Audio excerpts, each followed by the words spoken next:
Everyone, Chelsea here from Frugal Homestead. Today we are going to harvest our sunflowers. We love growing large sunflowers or gigantic ones like this one over here. We just like the look of them.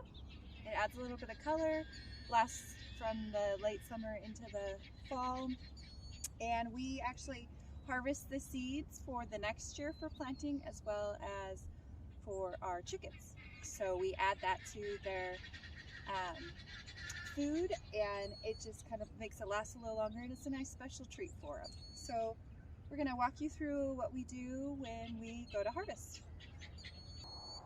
So there's a few signs that we look for when we're getting ready to harvest our sunflowers.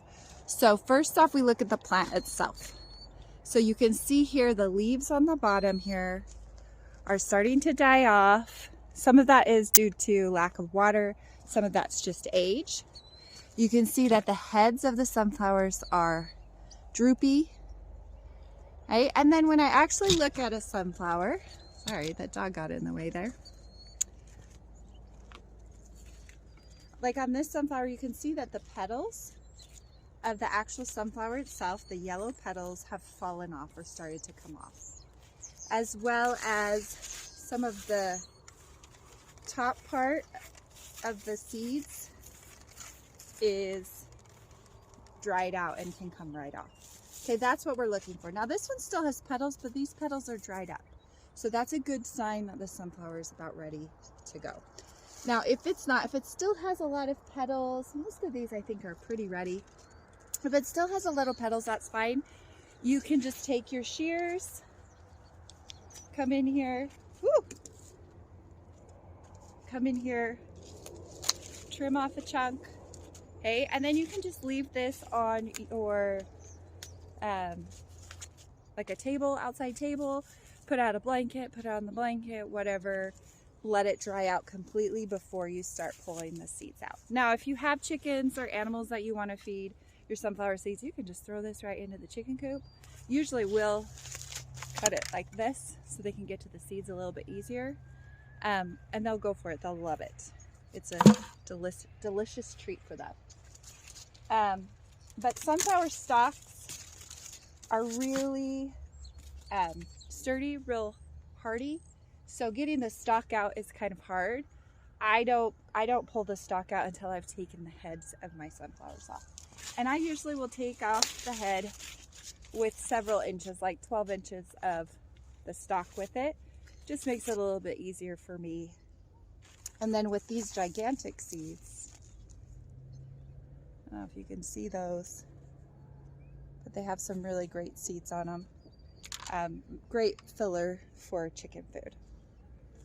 Okay, so I'm just gonna go through here and pull down some of these stalks or these sunflower heads, and then I'll show you how we pull them off and preserve them.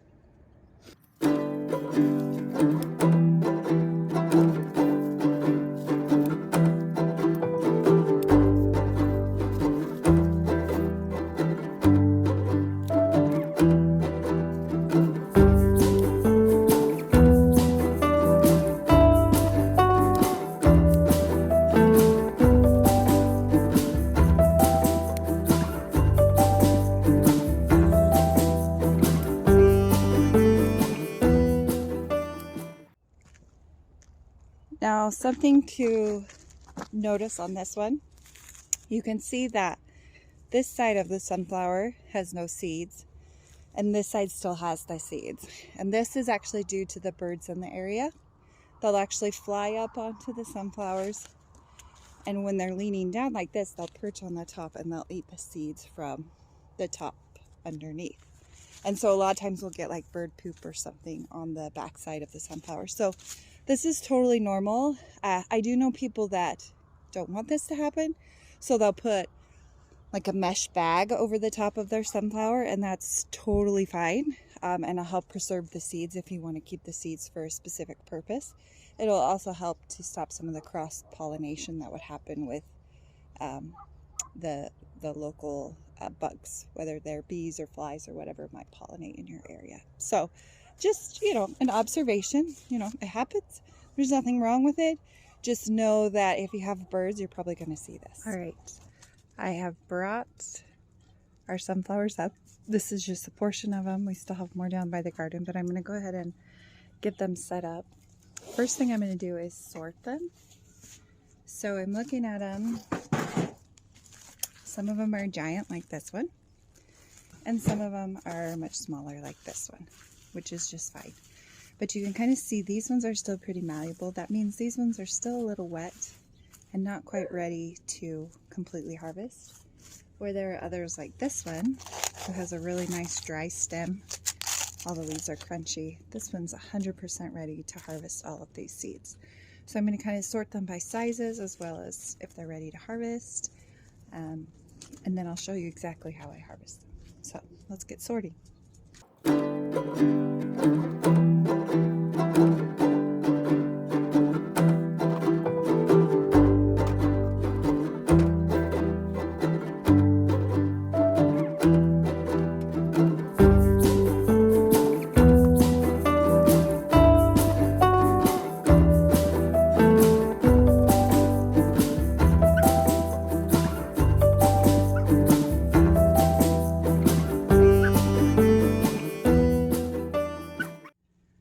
They're pretty well sorted now. You can kind of see the smaller ones down here, the larger ones up there. Now, why do I sort them? A couple of reasons. First off, we save the seeds. So different kinds of sizes of sunflowers are going to have different sizes of sunflowers next year. So if I want these small sunflowers, then I'm going to need to harvest the seed, which are much smaller, a very different seed than the large sunflowers. Another reason that I sort them is the smaller seeds, the chickens will eat them, but they're maybe not as hardy because there's less of them, right? Whereas the bigger seeds, you know, we can get a lot more for our chickens when we actually feed it to them in their feed. And then it also just kind of helps me know how my harvest is going. So typically we just plant the large seeds. But yet we come up with all different sizes of sunflowers. And so that helps me know maybe if I've crossbreeded a little too much and I'm not going to get my giant seeds. It's just good knowledge base for me. But once we get to this point, then I can kind of go through and harvest the seeds in the certain size that I want and keep what I want and get rid of what I don't want. And by get rid of, I mean feed to the chickens. Now, if you do have chickens, they love a good treat. So, you know, something like this, you know, I will just take it here, kind of clean it off in my bucket a little bit. Just taking off the leaves. You can pull off the stem.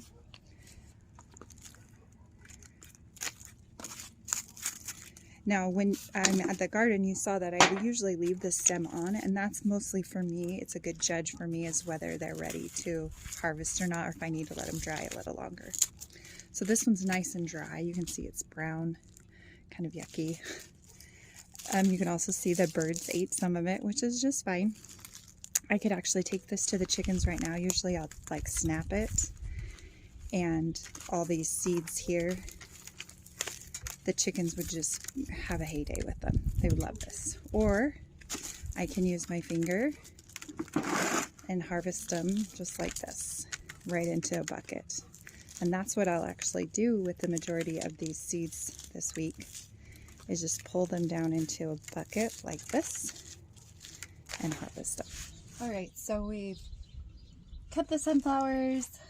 I've let this sunflower dry out. You can see that around the edges of the sunflower, it's nice and brown. It's crisp. It's ready to be harvested. So we harvested our first types of sunflowers into this green bucket, and those sunflowers will be feeding to our chicken. But I like to save sunflowers every year to replant into my garden. So some things I've done in the past, I've just used a plastic bag. This method isn't always the best because moisture can get in the bag and then there's no ventilation. And so we've definitely had mold on our sunflowers. Now, is that a big deal? Not necessarily. most of the seeds will still grow as long as they haven't started germinating. So yes, you can use a plastic bag, not my first choice. I've also like made makeshift envelopes. So this was just some notebook paper that was in one of my kids' leftover notebooks from the school year. I just labeled it with sunflower, made it into an envelope and put the sunflowers in it. Okay, so you know, these sunflowers here are probably, I would say probably 4 or 5 years old. These ones here are maybe a year or two. These might be from last year, but I didn't label them. So that's one thing that I've learned recently, that it's really important to make sure I label with the date, because as seeds get older, they're not as good. So now I try and collect paper bags. I get paper bags from my grocery store for different things, like maybe you put ice cream in them, maybe from a prescription, maybe from a gift card or a greeting card or something like that. So I actually collect these and save them because they're still good. They haven't been used for anything, right? And then I'll actually cut this in half and I'll make 2 envelopes or 2 pieces out of it. So that's something you can do. And then I'll label my envelope. So this one says Giant Sunflowers 2022. That's right. Put the date on it. Just like you do in your freezer, you date your food in your freezer, date your seeds. That helps you know which ones are the oldest, which ones are the newest. And a lot of years I will plant old seed and a little bit of new seed just to ensure that I get a crop, because sometimes that old seed just doesn't take. So I've already put some seeds in here from one of my sunflowers that has dried. I'm going to add another.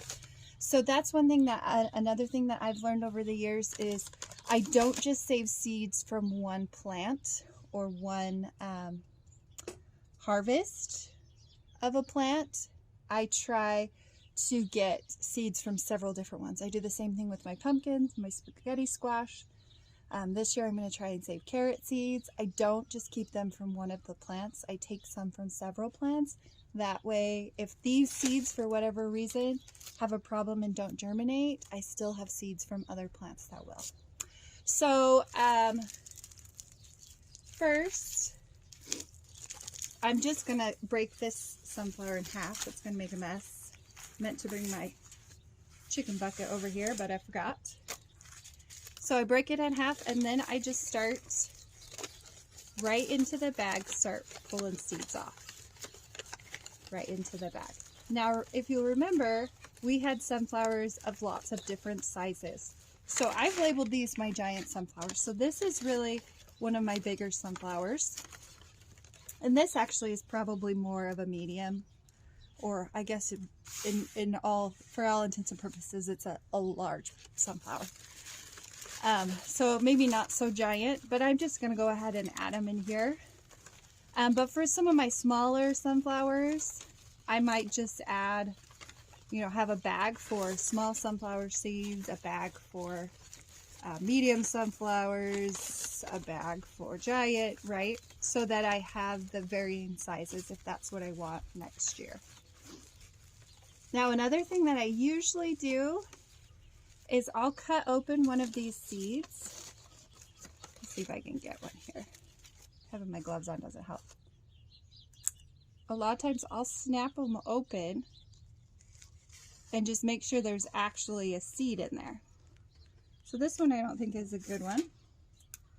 Let's try another one here.